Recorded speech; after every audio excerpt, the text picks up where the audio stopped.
በስመ ህጹር ዕለትየ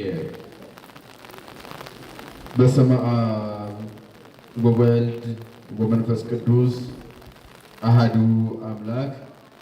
ክቡራን አባቶቼ ሊቃውንተ ቤተክርስቲያን፣ መምህራን፣ ቀሳውስት፣ ወንድሞች ዲያቆናት፣ መዘምራን በየማድረጋችሁ ለሰማይ ከዋክብትን ለምድር እጽዋትን ውበት ያደረገ እግዚአብሔር ለዚህ ታላቅ ቤተክርስቲያን ውበት ያደረጋችሁ የእግዚአብሔር ቤተሰቦች፣ የእናታችን የቅድስት ድንግል ማርያም ልጆች፣ አባቶቻችን፣ እናቶቻችን፣ ወንድሞቻችን፣ እህቶቻችን፣ ሕፃናት በኃያሉ በእግዚአብሔር ስም እንደምን ከረማችሁ?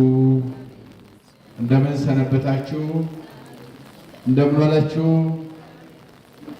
ሳይገባን እንደ ኃጢአታችን ብዛት እንደ ሰውነታችንም ክፋት ሳይመለከት በቸርነቱ በይቅርታው ደግፎን እስከዚህች ዕለትና ሰዓት አድርሶን በዚህ በተቀደሰው ተራራ በመቅደሱ ተሰብስበን ስሙ እንድንጠራ፣ እንድናስተምር፣ እንድንማር፣ እንድንዘምርለት፣ እንድናመልከው ፈቅዶና ወዶ ስላደረሰን የድንግል ማርያም ልጅ መድኃኔዓለም ከፀሐይ መውጫ እስከ ፀሐይ መግቢያ በፍጥረታት ሁሉ አንደበት ስሙ የተመሰገነ ይሁን።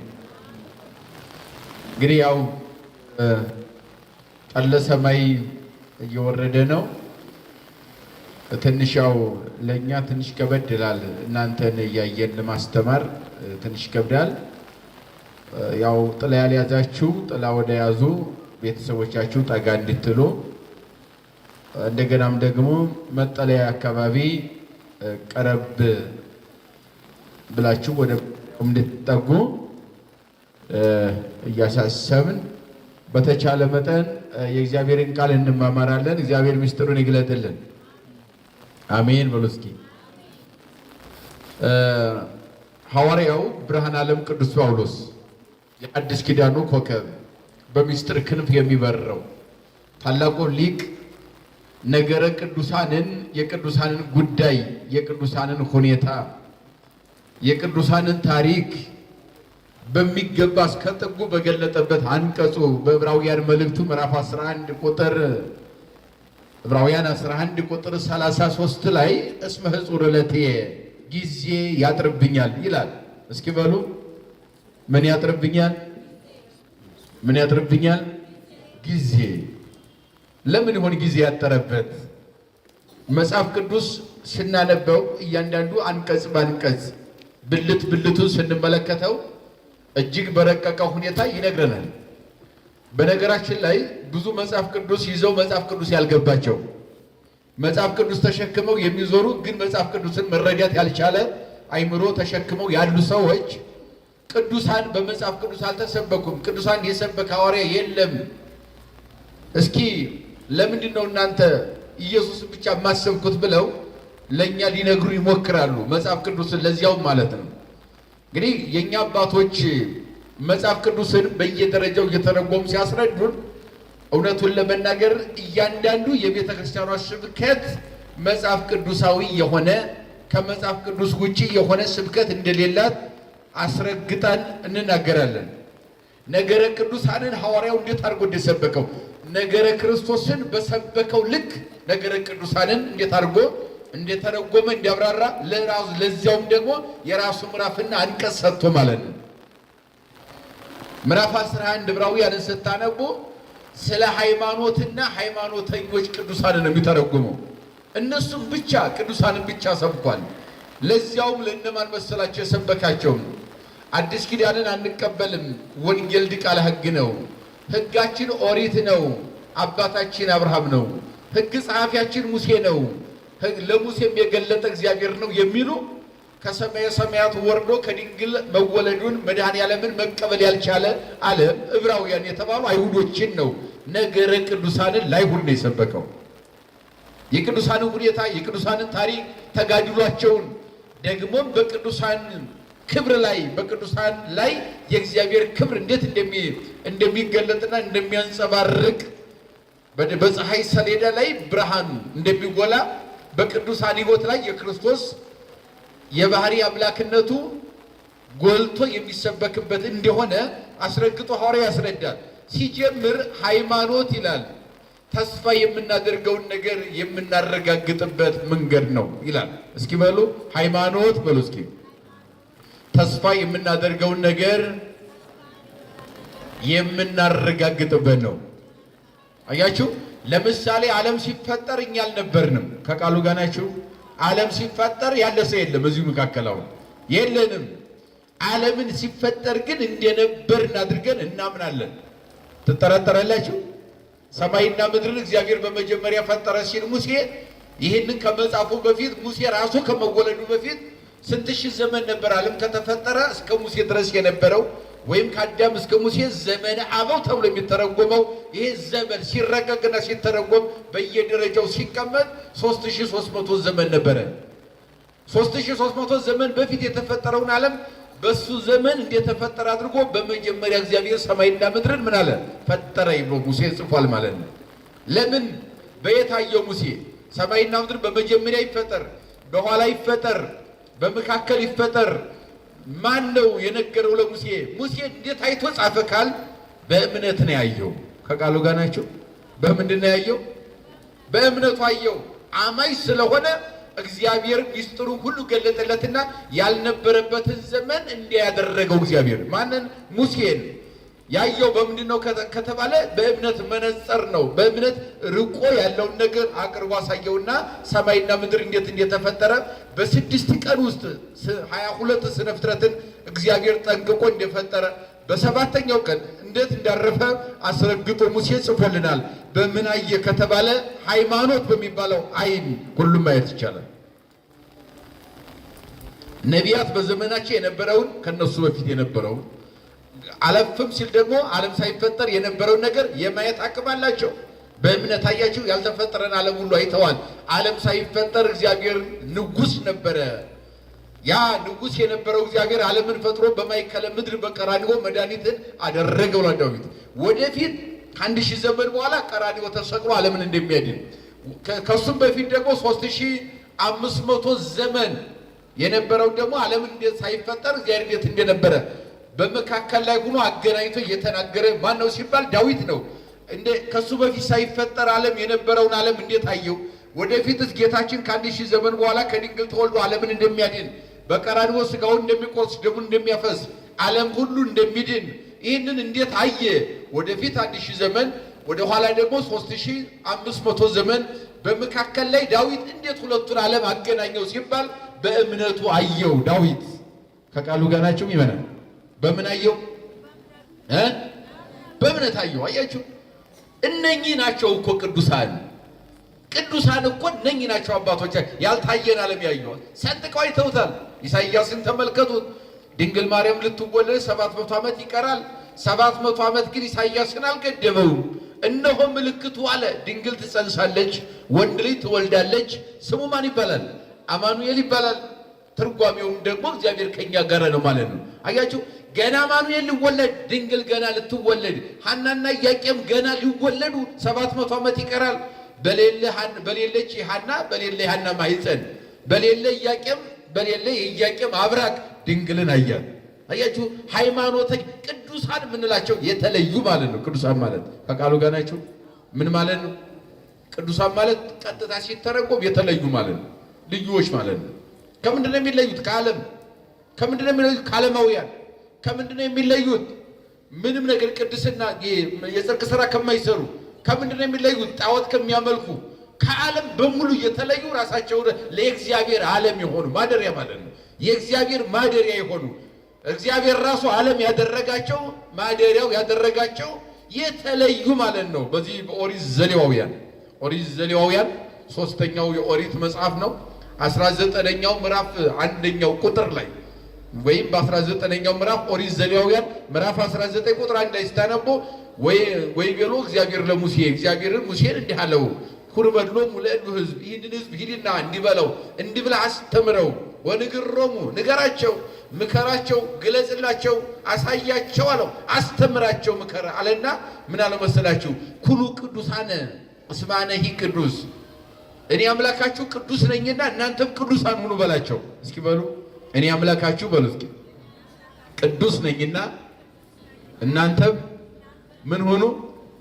አያችሁ፣ ቅዱሳን ቅዱስ ነኝና ሲል የተለየው ነኝ አለ እግዚአብሔር። ቅዱስ ማለት የተለየ፣ ቅዱስ ማለት የተመሰገነ፣ ቅዱስ ማለት የተመረጠ፣ ቅዱስ ማለት የተከበረ ተብሎ ይተረጎማል። አሁን በዚህ የመጽሐፍ ቅዱስ አውዲ ግን ስለ ቅዱሳን ስንተርክ ግን ቅዱሳን ስንል የተለዩ የሚለው ብቻ ነው የሚሆነው። የተለዩ ከምን የተለዩ? ከዓለም ከዚህ ዓለም ጣጣ የተለዩ እንከን ሳይኖርባቸው ፈጣሪያቸውን እያመሰገኑ ሕይወታቸውን ጭምር ለራሱ የሰጡ ናቸው። ስለዚህ ቅዱስ ነኝና ሲል ደግሞ እሱ የተለየ ነው። ከምን ይለያል? ከሁሉም ይለያል። ሁሉን አንጥቶ የፈጠረ ለሱ ግን አስገኝ የሌለው ሁሉን ፈጥሮ የሚኖር ተወለደ እንጂ ተፈጠረ ብለን የማንናገርለት ሁሉን የፈጠረ በመወለድ ግን የተገለጠ ከድንግል ተወልዶ በስጋ የተገለጠ ዓለምን የቀደሰ ለሱ ግን ቀዳሽ የሌለው ቅድስናው የባህሪው የሆነ ነው። የማን? የእግዚአብሔር። ቅዱስ ነኝና ሲል በዚህ ዓለም የተለያዩ አማልክት አሉ። አንዱ እንጨት ያመልካል፣ አንዱ ድንጋይ ያመልካል፣ አንዱ ባህር ያመልካል፣ አንዱ ደግሞ እንደው ተፈጥሮ እንጂ ፈጣሪ የለም ይላል። የሚንከራተት አለ፣ ማረፊያ ያጣ አይምሮ ያለው እንደ አይነት በዋዠቀ ዓለም ውስጥ ማለት ነው የተለያየ አማልክት በምድር ላይ ቢኖር ሁሉም የተፈጠረ የሚያልፍ ነው አለ። እኔ ግን ሁሉን ያስገኘው የማላልፍ ዘላለማዊ ንጉሥ ነኝ አለ። ዘላለማዊ ነኝ ሲል የተለየው፣ ቅዱስ ነኝ ሲል ከዚህ ሁሉ የተለየው ነኝ አለ።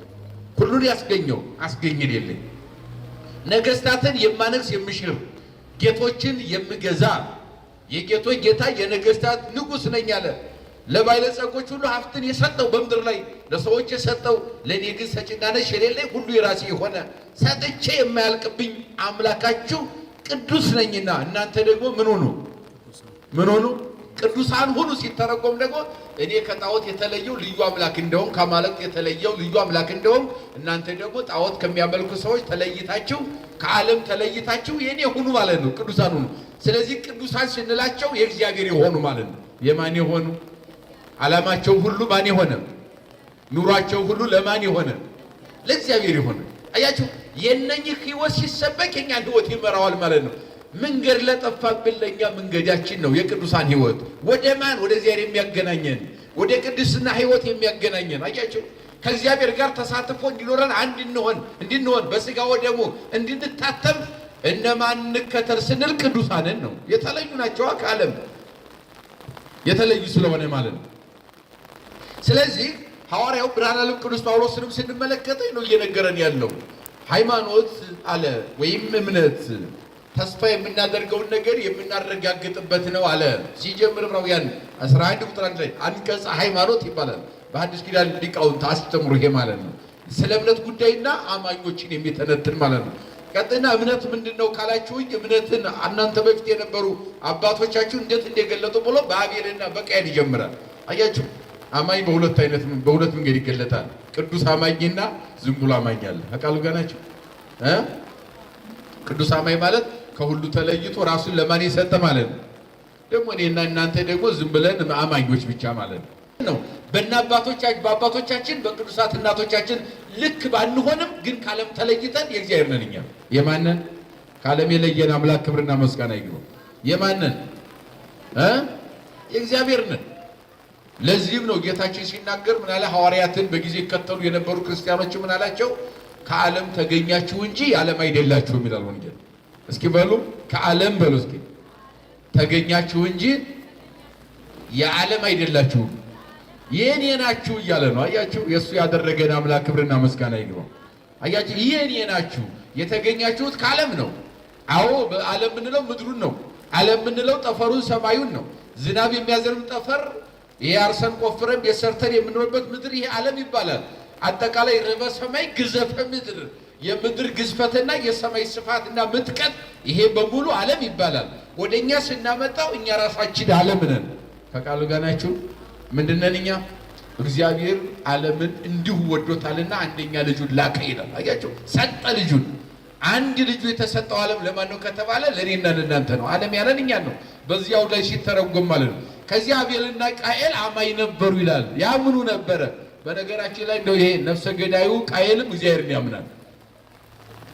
ያኛው ደግሞ ቅዱሱ ደግሞ የዋሁም ደግሞ አቤልም ማንን ያምናል? ንገሩኝ። ሁለቱም ማንን ያምናሉ? እግዚአብሔርን ያምናሉ። የእምነታቸው መገለጫ ደግሞ አማኝ መሆናቸው በምን ይታወቃል? አቤልን አማኝ ልንለው እንችላለን። ቃየል እንዴት ይሆናል የሚል ሰው ሊኖር ይችላል። አማኝ ናቸው ሁለቱም። ማንን ያምናሉ? እግዚአብሔር መኖርን ያምናሉ። አያችሁ፣ የእምነት መገለጫው ደግሞ ስራ ነው። ምንድነው? የእምነት መገለጫው ምንድነው? ስራ ነው። ለዚህ ነው ሐዋርያው እምነት ያለ ስራ እንዲሁ ከንቱ ነው ይላል። እምነት ያለ ስራ ከንቱ ነው። በዓለም ላይ ያሉ ሰዎች መጽሐፍ ቅዱስ ጠበቃ ነን ብለው የሚጮሁ ሰዎች በእምነት ትድናለህ እንጂ ስራ አያስፈልግም ይላሉ። መጽሐፍ ቅዱስ አያችሁ፣ እያንዳንዱ ብሉይ ኪዳንም አዲስ ኪዳን ስናነበው የእምነት መገለጫው ምንድነው ከተባለ ስራ ነው። ስራ የሌለው እምነት ደግሞ ነፍስ የተለየው ስጋ ነው። ነፍስ የተለየው ስጋ ምንድነው ከተባለ በድን ነው፣ ትርጉም የለውም፣ አይንቀሳቀስም። እምነትም እንደዚያ ነው፣ ስራ ያስፈልገዋል። ስራ ጌታችንም ወንጌል የሰበከው ሐዋርያትን በዓለም ላይ የዞሩት ዓለምን የሰበኩት ሰማዕታት አንገታቸውን ለሰይፍ የሰጡት ለስለት የሰጡት እሳት የተቃጠሉት እነዚህ ሁሉ አባቶቻችን ለምንድን ነው ከተባለ እምነቱ ምን እንዲኖረው ትርጉም እንዲኖረው ነው። ያ ትርጉም ስራ ነው። አሁን እዚህ አቤልና ቃየል አማኝ ናቸው። ሁለቱም መስዋዕት አቀረቡ። የእምነት መገለጫው መስዋዕት ማቅረብ ስራ ነው። ሰሩ፣ አቅርበዋል። ሁለቱም እኮ አቤል ብቻውን አቀረበ አይልም። አቤልም ቃየልም መስዋዕት አቅርበዋል። ግን ልዩነቱ ምንድነው ከተባለ እምነቱን በትክክል ተረድቶ መስዋዕት ማቅረብና ሳይረዱ ማቅረብ ይለያያሉ። አያችሁ፣ ሁለቱም መስዋዕት አቀረቡ። እግዚአብሔር ግን የተቀበለው የአቤልን ነው ይላል። የቃየል ይነጸረ እግዚአብሔር ላይለ ቃየል ወላይለ መስዋዕቱ ላይለ አቤል ሰው ወላይለ መስዋዕቱ ነጸረ እግዚአብሔር። ዘፍጥረት ምዕራፍ 4 ያለውን ሐዋርያው ዕብራውያን 11 ላይ አመጣና ተረጎመው። አንቀጸ ሃይማኖት እያስተማረ ነው። የቅዱሳንን የቅድስና ሕይወትና መንገድ እያስተማረ ነው አለ። እግዚአብሔር ሁለቱም መስዋዕት ሲያቀርቡ ወንድማማቾቹ የአቤልን ተቀበለ፣ የቃየልን ግን አልተቀበለም ማለት ነው። አየ ማለት አልተቀበለውም፣ ተቀበለው ማለት ነው። አላየው ማለት ደግሞ አልተቀበለውም። ለምን የሱን አልተቀበለው የሚለው አያችሁ፣ በንጽህና አላቀረበውምና። መስተገብረ ምድር ነው ይለዋል ቃየል። መስተገብረ ምድር ማለት የምድር ገበሬ ማለት ነው። ስንዴ ያመርት ነበር ነው የሚለው። ስንዴ አምራች ነው። እንክርዳዱን ቀላቅሎ አሰር ገሰሱን ጭምር ለእግዚአብሔር መስዋዕት አቀረበ ይላል። አያችሁ፣ ንጹህ አልነበረም። ንጹህ ስንዴ ለእግዚአብሔር ማቅረብ ሲገባው የአይበላው እግዚአብሔር ምን አገባይ ብሎ ነው ያቀረበው። አያችሁ፣ ደንታ ቢስ ሆኖ አቀረበው። እግዚአብሔር ያንን መስዋዕት አልፈለገም። ክብር የሌለው መስዋዕት ስለሆነ ምን ስለሆነ ንጹህ መስዋዕት ለማን ይገባዋል? አዎ ሚመናን ወደ ቤተክርስቲያን ስትመጡ፣ ጧፍ ስታመጡ፣ ዘቢቡን ስታመጡ፣ አስራት በኩራት ስታመጡ ንጹህ ልብ ጋር አንጡት። ከቃሉ ጋር ናቸው። አሁን ሰው በሬ ስለት ወይም ለእግዚአብሔር መባ በሬ ያመጣና በሬ የሚያህል ኃጢአት ልቡ ላይ ያለ። አያችሁ፣ ኃጢአታችን አንጽተን ስናመጣው ነው እግዚአብሔር የሚቀበለው። አለበለዚያ በእንስሳ በበግ በተለያየ ማቴሪያል አንጥተን እግዚአብሔር መሸወድ አይቻልም። እግዚአብሔር የሚፈልገው መጀመሪያ እኛን ነው የሚፈልገው። ከበሬው ይልቅ እኛን ይፈልጋል። ከጣፉ ይልቅ እኛን ይፈልጋል። ከዘቢቡ ይልቅ እኛን ይፈልጋል። እግዚአብሔር የእኛን ንጽህና ማን ይፈልገዋል? ማደሪያዎቹ ነና። እንዲቆሽሽ አይፈልግም እግዚአብሔር ቤቱ። ቅዱሳን የምንላቸው ከዚህ የነጹ ናቸው። አያቸው፣ ራሳቸውን የሰጡ ማለት ነው። ገንዘብ አይደለም፣ ሀብት አይደለም የሰጡት፣ ራሳቸውን የሰጡ ናቸው። ስለነኝ ነው እየተረጎመ ያለው። ስለዚህ ቃየል መስዋዕቱ አሰር ገሰስ ነውና አልተቀበለውም። አቤል ግን አለ በእምነት በፍጹም ልብ የዋህነት፣ ቅንነት፣ ደግነት ሆኖ በግ ማርባት ነበር። አርብቶ አደር ነበር። በግ ያረባ ነበርና ቀንዱ ያልከረከረውን፣ ጥፍሩ ያልዘረዘረውን፣ ጸጉሩ ያላረረውን ዓመት የሆነውን ጠቦት አቀረበ። አምላኬ ንጹሕ ባህሪ ነውና ንጹሕ ነገር ያስፈልገዋል። ከበጉ ይልቅ ልቡ ንጹሕ ነው ይላል። ከበጉ ይልቅ ምኑ ንጹሕ ነው? ስለዚህ እግዚአብሔር ተቀበለለት ይላል። ጸሎታችን ሁሉ እግዚአብሔር ይቀበልልን። አዎ ተቀበለለት እግዚአብሔር። አሁን ይሄ እምነትን እያነጻጸረ ነው። ይቀጥልና ሰባተኛው ትውልድ ሄኖክን ሐዋርያው ደግሞ ሄኖክን ያመጣና ሄኖክ በእምነቱ ከስራው ጋር እግዚአብሔር አስደሰተ ይላል። በእምነቱ እግዚአብሔር አስደሰተው። እምነቱ ፍጹም እግዚአብሔርን ያምናል። ስራው ደግሞ ምናኔ ነበረ ይላል። አይ መመነን ስራ ነው፣ ማመን እምነት ነው። ከቃሉ ጋር ናችሁ? ምን አልኳችሁ? እግዚአብሔር አለ ብሎ ማመን ምንድን ነው? እምነት ነው አይደለ? ሁሉን ትቶ መነነ። 365 ዓመት ሚስት አግብቶ ልጅ ወልዶ ሄኖክ ኖረ። መጽሐፈ ሄኖክ ምዕራፍ 4 አሁንም መጽሐፍ ኦሪት ዘፍጥረት ምዕራፍ 5ን ማንበብ ይቻላል። ሄኖክ እናገኘዋለን። 365 ዓመት ኖረ። ልጅ አግብቶ ሚስት ወልዶ ልጆችን ወልዶ ሚስት አግብቶ በዓለም ኖረ ይላል። ከዚያ በኋላ ግን መነነ ይለዋል። አያችሁ፣ መነነ ሁሉን ትቶ እግዚአብሔርን ፈለገ። 6 ዓመት በደብረ ቅዱስ በሚባል ቦታ 6 ዓመት በጾም በጸሎት ተወስኖ ኖረ። እግዚአብሔርን እያመለከ ኖረ። ከዚያ በ7ኛው ዓመት እግዚአብሔር ከዚህ ዓለም ሰወረው ይላል። ከመከራ ይሰውረን እግዚአብሔር። ምን አለው እግዚአብሔር? ሄኖክን ምን አለው? ሰወረው እዚህ መከራ ዓለም። አያችሁ ብሔረ ሕያው ነው። ወንድረ 7 ዓመት ተከብተ ሄኖክ። ከ7 ዓመት በኋላ ሄኖክ ተሰወረ። ወአልቦ ዘአይመረ ሀበ ተከብተ የተሰወረበትን ምድር ግን እስካሁን የሚያውቅ የለም። ዘእንበለ እግዚአብሔር ባሕቲቱ ከእግዚአብሔር በስተቀር ማንም አያውቅም።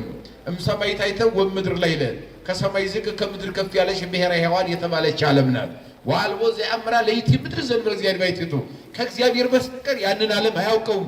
ወደ ተቀደሰ ዓለም ተሰወረና ከሰው ተለይቶ ከመላእክት ጋር ምስጋና ጀመረ ይላል። ማን እነ ቅዱስ ያሬድንም በዚህ መንገድ ነው የምናያቸው። የሐዲስ ኪዳኑ ሄኖክ ማነው? ቅዱስ ያሬድ ነው። አዎ እስከ ዜማው ተሰወረ። አዎ ይችን ዓለም ጨለማ የሆነውን ዓለም አበራው። በምን? በዜማ። ዜማው ከየት መጣ? ከሰማይ ነው የመጣው። አያችሁ።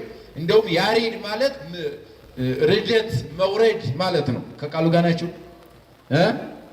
ምን ማለት ነው? ርደት ማለት መውረድ ማለት ነው። የመጀመሪያው የአዳም 6ኛው ልጅ ያሬድ ይባላል። ማን ይባላል? ዘፍጥረት 5 ላይ ያሬድ ይባላል። የአዳም 6ኛው ልጅ ማለት ነው።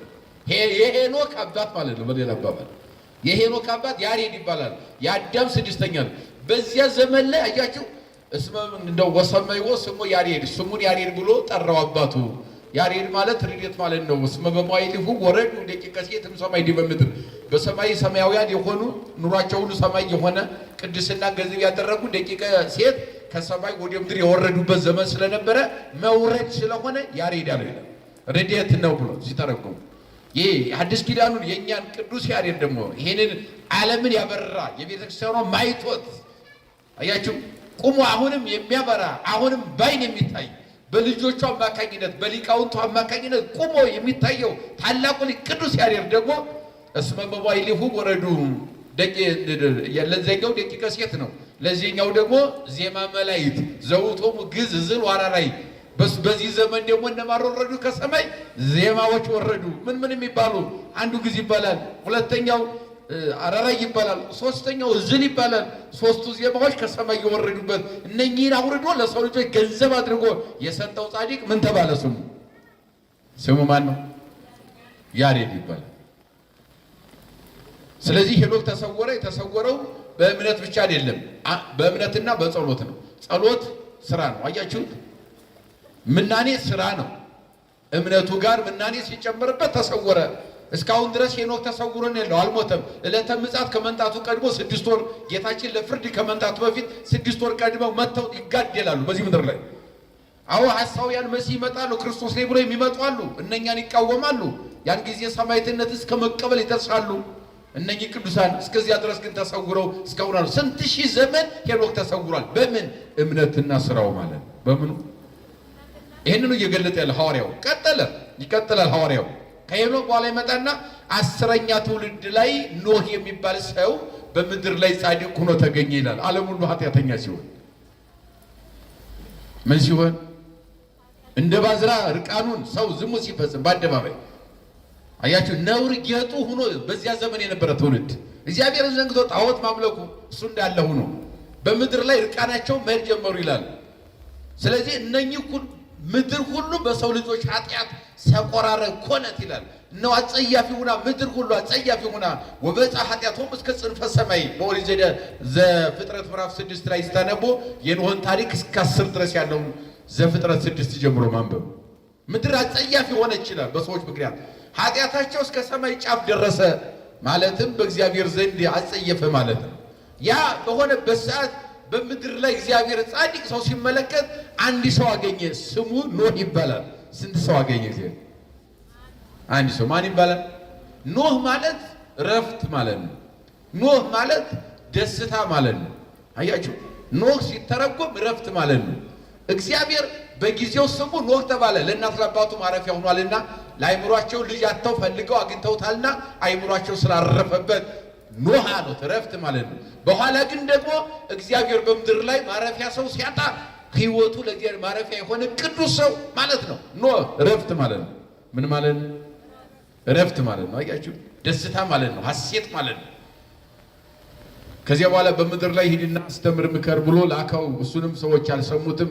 እንግዲያውስ መርከብ ስራ፣ በመርከብ ላይ ተቀመጥ፣ ለዘር ከፍጥረታትን ሁሉ ሴትና ወንድ ይዘህ ትገባለህ። አንተ 3 ልጆችህን እስከ ሚስቶቻቸው፣ አንተ ከሚስት ጋር 8 ሆነህ መርከብ ስራና እዚያ ግባ አለው እግዚአብሔር። ወይ በሉ እግዚአብሔር ለኖህ ግበር ታቦተ በዘትዲን አማይ ከፍል ውሃ የምትድንበትን መርከብ ስራ አለው። ገብረ ኖህ በከማዘዙ እግዚአብሔር እንደነገረው መላእክት እየረዱት መርከብ ሰራ። አራራት በሚባል ተራራ ላይ 40 መዓልት 40 ሌሊት ፍል ውሃ ዘነበ። ምድርን ተቆጣጠራት፣ ተራራዎቹን ሁሉ አሰጠመ። እሱ እየተንሳፈፈ ፍጥረትን ይዞ 150 ቀን በመርከብ ላይ ቆየ። ከቃሉ ጋር ናቸው። ስንት ቀን? 150 ቀን ቆየ። እግዚአብሔርን እያመሰገነ ኖህ አማኝ ነው፣ እግዚአብሔርን ያምናል። ኖህ ደግሞ የእምነት ስራ ይሰራል። መስዋዕት ያቀርብ ነበር። ከቃሉ ጋር ናቸው። ምን ያቀርብ ነበር? እግዚአብሔር አለ ብሎ ማመን እምነት ነው። መስዋዕት ማቅረብ ደግሞ ስራ ነው። አያችሁ፣ እምነት ከስራ ነው። መጽሐፍ ቅዱስ እየነገረን ያለው ለመጽደቅ ማለት ነው፣ ለመቀደስ ልዩ ሰው የእግዚአብሔር ሰው ለመሆን ማለት ነው። ከዓለም ለመለየት እምነት ከስራ ያስፈልጋል ማለት ነው። ከዚያ ቀጠልና ኖህ በዚያ ዘመን ትውልድ ያተረፈ ይቀጥልና ምን ይላል? ወደ 22ኛው ትውልድ ወደ አብርሃም ይመጣና በምድር ላይ እግዚአብሔር የሃይማኖት መሰረት የሚሆን ሰው ፈለገ፣ አላገኘም ነበረ። ወደ ሶሪያ ተመለከተ። በሶሪያ ምድር ላይ አብራም የሚባል ብላቴና ወደ ሰው ተመለከተ ይላል። አብርሃም በኋላ ነው። አብራም የመጀመሪያ ስሙ ነው። ዘፍጥረት ምዕራፍ 12 ከቁጥር 1 ጀምሮ ስታነቡ ወደ ሶሪያ ሲመለከት እግዚአብሔር በምድር ላይ መልካም ሰው የሃይማኖት መሰረት የሚሆን ሰው ሲፈልግ አብራም የሚባል ሰው በሶሪያ ሀገር ተመለከተ። የታራ ልጅ ነው። ከቀድሞ አያቱ ሴሩ ይባላል። ጣዖት አምላኪ ነው። ሴሩ ደግሞ ናኮር የሚባለው ወል ናኮርም ጣዖት አምላኪ ነው። እግዚአብሔርን የማያምኑ ናቸው ቤተሰቦቹ በሙሉ። ከዚያ ያን ሴሩ የሚባለው ናኮርን ወለደ። ናኮርም ታራን ወለደ። ታራም ጣዖት አምላኪ ነው አባቱ የአብርሃም። እስከዚያ ድረስ መጣና አብርሃም 75 ዓመት እስከሚሆነው በአባት በእናቱ ቤት ሲቀመጥ ጣዖት ይሸጥ ነበር ነው የሚለው አብርሃምን። መተርጉማን አስቀምጠውታል። በኦሪት ዘፍጥረት ምዕራፍ 12 ከቁጥር 1 ጀምሮ ስትመለከቱ እንደውም ከዕለታት በአንድ ቀን ጣዖት ሽጥ ብሎት አባቱ ጣዖት ሊሸጥ ሲሄድ ከመንገድ ላይ ደከመውና ደከመኝ አለው። አያናግረውም። ራበኛ ብለኝ አለው። አያበላም። ጠማኝ አጠጣኝ አለው። አጠጣኝ አለው። የማያጠጣ ሆነ። መልሶ ገበያ ሄዶ የሚገዛው ሲያጣ ተመልሶ ሲመጣ እንደውም እኔ እኮ ባላውቅ ነው እንጂ በዕለተ ሰሉስ ማክሰኞ ከተፈጠሩት እንጨቶች መካከል አንድ እንጨት ነው አለው። ያን አምላክ የተባለው ቀጠቀጠውና ትቢ አድርጎት ከዚያ በኋላ እግዚአብሔርን ፍለጋ ቀጠለ ነው የሚለው። ማንም ፍለጋ? ከእንጨት አምልኮ ወደ እግዚአብሔር ፍለጋ። አያችሁት? የአብርሃም ጉዞ በ70 ዓመት በኋላ ነው እግዚአብሔርን የፈለገው አብርሃም። እግዚአብሔር ደግሞ ለሚፈቅሩ እግዚአብሔር ነው። እንደው ለየዋህነ ልባቸው ቅን ሆኖ ለሚፈልጉት እግዚአብሔር ቅርብ ነው። እግዚአብሔር ሩቅ አይደለም፣ አለኛ ጋር አይለይም። ብቻ ከኛ የሚጠበቀው ንጹህ ልብ ነው። ወደ እግዚአብሔር መጮህ ነው። ራሳችን አንጽተን ንጹህ ሁነን ከቂም ከበቀል ነፃ ሁነን ከመጣን በቅጽበት እግዚአብሔር እኛን መስማት ይችላል። አይችልም? እንደዚህ ይችላል። አለቀሰ።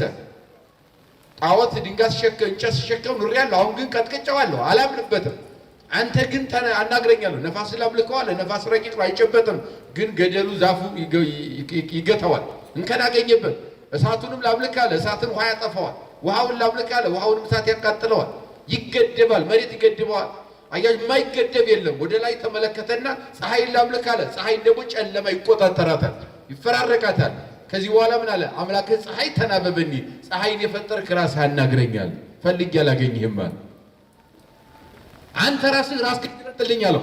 ከዚያ ጊዜ ጀምሮ ጸዎ እግዚአብሔር ለአብርሃም፣ እግዚአብሔር አብርሃምን ጠራው። ወይ ቤሎ ናጻም ቢርከ ወተፈለጥ ማዝማዲከ ሊነና ወረሰከ ሀገረ ኪያሃን ተታውዝ ሐሊበ ወማረ ዘፍጥረት 12 ማርና ወተት የምታፈስ ምድር አወርሳለሁ፣ ከዘመዶች ተለይተ ከሀገር ውጣ ብሎ እግዚአብሔር ጠራው። ሁሉን ትቶ እግዚአብሔር ተከተለ አብርሃም። አያችሁ፣ እምነት እግዚአብሔር ማመን ነው። ሁሉን ትቶ መከተል ስራ ነው። ከዚያ በኋላ ከመጣ በኋላ መስዋዕት እያቀረበ መኖር ጀመረ። ስራ ያስፈልገዋልና እምነት። በዚህ መንገድ አብርሃምን ገለጠው። ስራው ሃይማኖት፣ ይስሐቅን፣ ያዕቆብን። ከዚያ እንደገና ደግሞ ከ3300 ዘመን በኋላ ወደ ማን መጣ? ወደ ሙሴ። ህዝቡን ከባርነት ካወጣ ከግብጽ ካወጣ በኋላ መጀመሪያም በፈርዖን ቤተ መንግስት ይልቅ ምድረ በዳ ይሻለኛል በረሃ አምላኬን ልፈልግ ብሎ ኮብልሎ የወጣ ሙሴ በምድረ በዳ 600,000 ሕዝብ እየመራ ሁሉን ትቶ እግዚአብሔር ተከተለ ይላል። በቤተ መንግስት ነው ያደገው ሙሴ በግብጽ በፈርዖን ቤት። እግዚአብሔር በጥበቡ እስከ እናቱ ይዞት ገብቷል። አዎ ጭቃ ጋር ወንድ ልጅ በሚረገጥበት ዘመን ተወልዶ እግዚአብሔር ግን ከዚያ መሰወር ስለሚችል ሰወረው። በሳጥን ውስጥ እናቱን ትጣለችው፣ ባህር ዳር ጣለችው። እንደገና በአንጻሩ ደግሞ የቤተ መንግስት የፈርዖን ልጅ ወደ ባህሩ ስትሄድ ለመዝናናት ሳጥን አየች። ሳጥን ስታስመጣው ወርቅ ነበር የመሰላት። ከወርቅ የበለጠ ሙሴን አገኘችው፣ በቤቷ አሳደገችው። ሞግዚት ማን ቢሆን ጥሩ ነው? እናቱ ጡት እያጠባች ያሳደገችው። ግን እዚህ ጣዖት ቤት አይደለም። ይሄ ቤተ መንግስቱ ጣዖት አምላኪ ሁሉ እሱ አይደለም። ያንተ ህዝብ ጭቃ የሚረግጡ ፒራሚድ የሚገነቡ ቦለኬት የሚያመርቱ ሸክላ የሚተኩሱት መከራ ውስጥ ያሉ ረፍት አልባዎቹ እነሱ ናቸው። እግዚአብሔር አንድ ቀን ነፃ ያወጣቸዋል። የእነሱ ነው እያለ ነገረችው። 40 ዓመት ሲሆነው ቤተ መንግስቱን ትቶ በረሃ ገባ ይላል። መነነ ማን? ሙሴ። ምን አለ? መነነ ሙሴ እግዚአብሔር ፍለጋ። እግዚአብሔርም በኮሬብ ተራራ ጠራውና ህዝቡን ነፃ አውጣለሁ። ያየውን የመከራ ህዝብ ነፃ አውጣዋል። እንደው ምን ይላል መጽሐፍ ቅዱስ? ረሰይኩ ከአምላኮ ለፈርዖን፣ አምላክ አድርጌሃለሁ ለፈርዖን። ምን አድርጌሃለሁ? የጸጋ አምላክ አድርጌሃለሁ።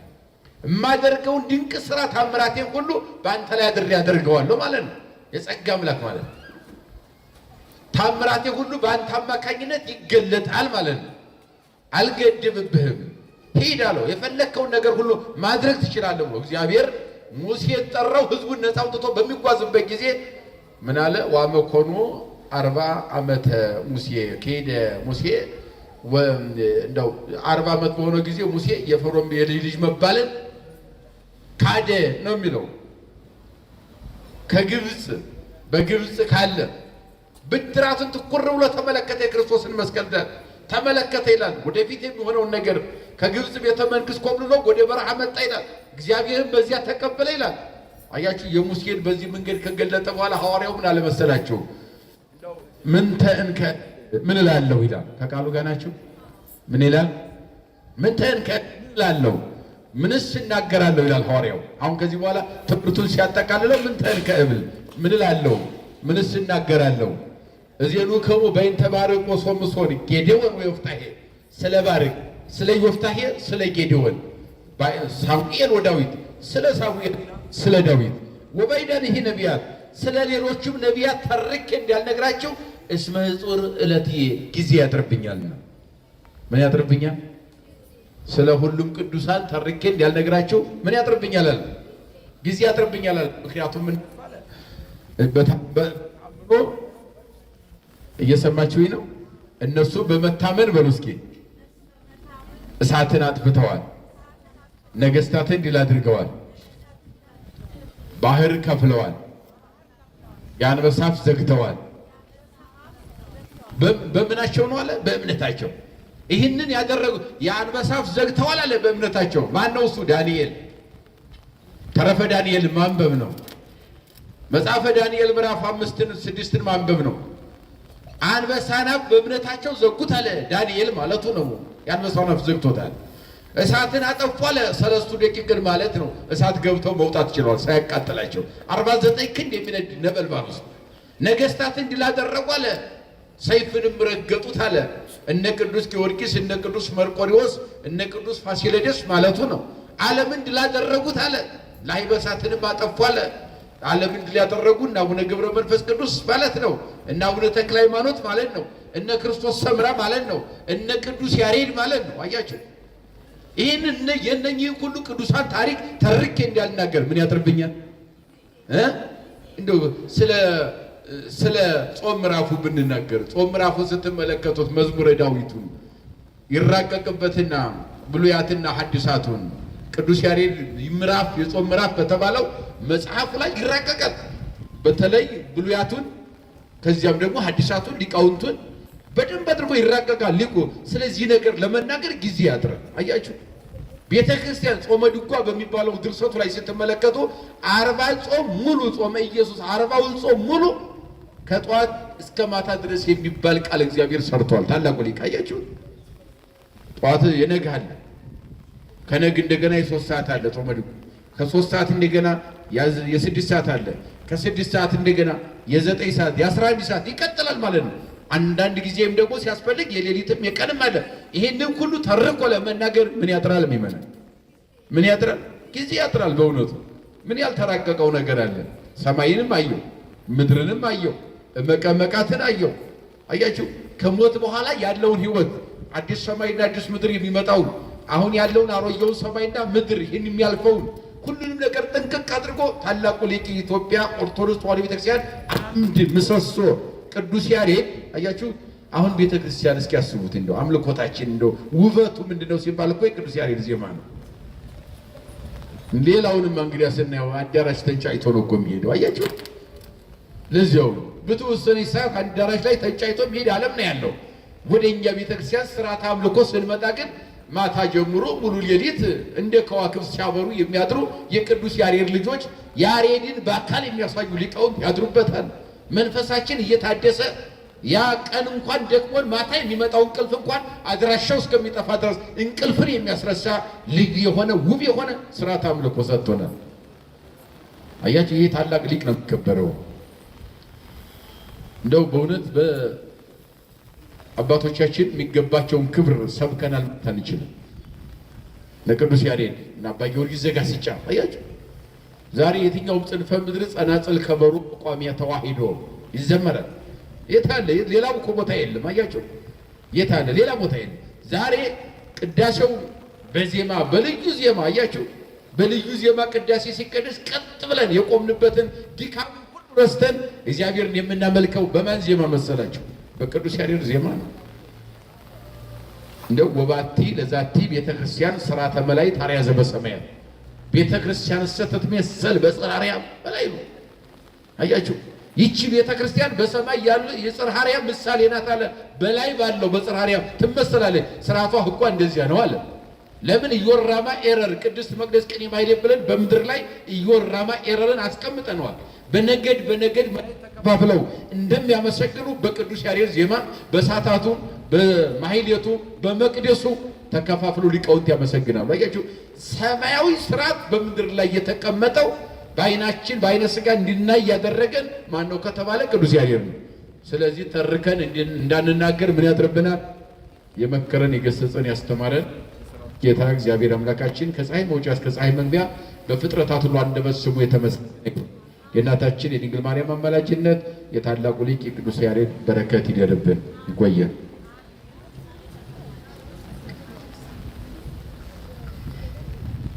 በሊቀ ሊቃውንት መምህር ዮሴፍ አድሮ እንደዚህ ስለ ቅዱሳኑ ስለ ቅዱስ ያሬድ እንድንማር እንድናውቃቸው ያደረገን እግዚአብሔር ስሙ ይክበር ይመስገን። አሜን በሉ። ሊቀ ሊቃውንት መምህር ዮሴፍ ሐዋርያው ቅዱስ ጳውሎስ ስለ እምነት የእምነት አርበኞች የእምነት አባቶችን አንስተው እነ አቤልን እነ ሄኖክን እነ ኖህን አንስተው ደግሞ ዛሬ የምናስበውን